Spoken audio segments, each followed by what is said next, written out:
Funny, I don't feel like a queen. What was missing from our reading today was after Jesus says he is the truth, Pilate asks, what is truth? And every time I hear that question, I think of Jack Nicholson on the witness stand in the movie A Few Good Men, emphatically saying, you want the truth? You can't handle the truth. And that's true for all of us at one time or another. What is truth? Do you know for certain? Webster's defines it as that which is in accordance with fact. But what we are certain is true today may be found not to be tomorrow. There was a time when it was a fact that the smallest particle was an atom. Then we discovered that the atom was made up of protons and a neutron and electrons. Then we found that protons and neutrons are made up of even smaller particles called quarks and leptons. And just when we were certain we had the truth, there's evidence for an even smaller particle called a techniquark. What is truth? Remember when it was true that eggs were not good for you? And now they are. It wasn't the chickens that changed. We were told that if we put our names and phone numbers on the do not call list, the telemarketers would not call us anymore. Is that true? Remember when we learned that cats are selfless animals put on earth to serve us? Oh, wait. We never learned that. News and politics provide their own witness to the truth. That truth changes. As my husband often says, never let the facts get in the way of a good story, right? What is truth? Do you know for certain? Is truth relative or absolute? Even if we think we never lie, we do. We do it sometimes to avoid hurting someone's feelings, as in, honey, does the stress make me look fat? Or maybe if somebody says, how are you feeling? What's the answer? Always, fine, fine. Do you need any food or any care? No, I'm just fine. I don't need anything. A recent survey tells us that people lie an average of 1.65 times a day. We can take this as true only if the participants were not lying about their lying. Sometimes our truth isn't the whole truth. It's a matter of perspective, like the blind men touching the elephant. The one who had a hold of the elephant's trunk said an elephant is like a snake.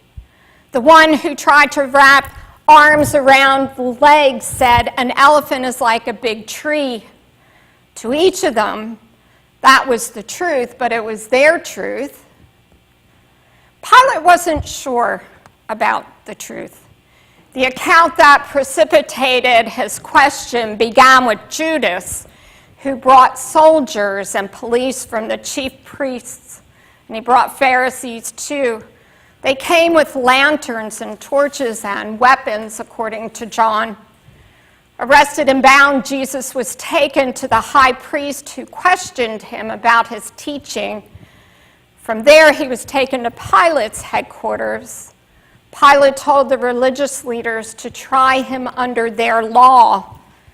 They didn't want to do that, they said, because by their law, they could not put him to death, and that was their ultimate goal. So Pilate began his interrogation. Are you king of the Jews? Pilate asked Jesus.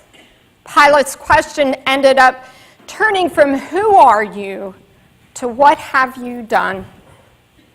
Listen again to this part of their conversation.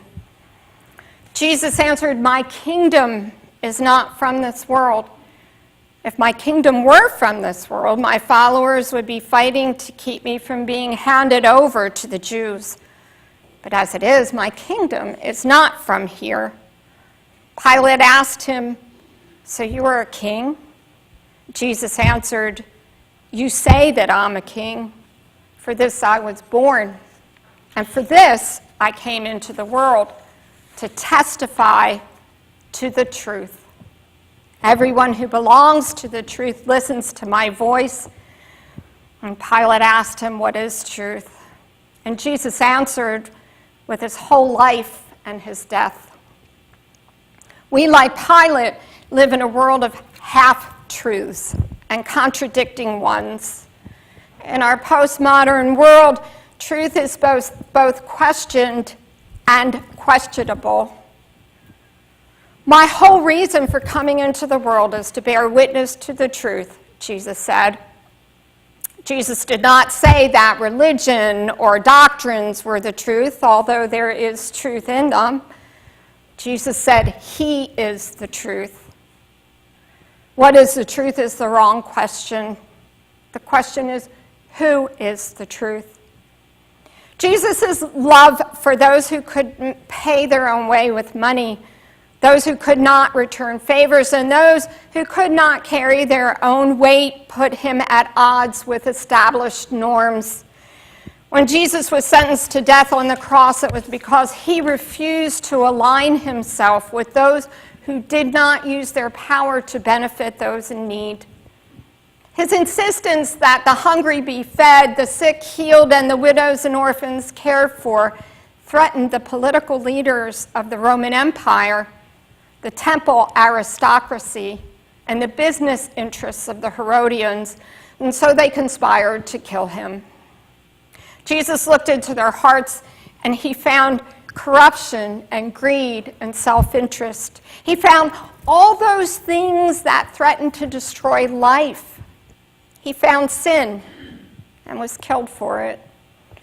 The religious leaders of that time are not the only ones who sin. We are sinners too. After all, we lie 1.65 times a day. We only need to look at the consumerism of this weekend of Black Friday and Cyber Monday sales to confirm that.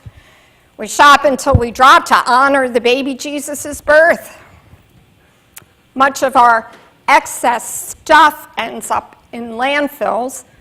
Some of it ends up in the stomachs of God's precious creation, like the sperm whale who washed up on the shores of Indonesia. 13 pounds of ingested plastic cups and plastic bags caused his death. Our own truth is that we cannot help ourselves. We are sinners. We cannot save ourselves. The good news is that Jesus refused to make the truth of God's love and forgiveness expendable or relative, even for those who would drive nails through his flesh or throw trash in our waters or put Jesus' birth second to our celebrating it. God's love made flesh and hung on the cross, buried and resurrected, is the only truth that saves us. Through his death and resurrection, Jesus is the incarnated truth of God's unconditional and redemptive love. Jesus is the light that no darkness can overcome, and the pure love that through grace alone brings forgiveness and life.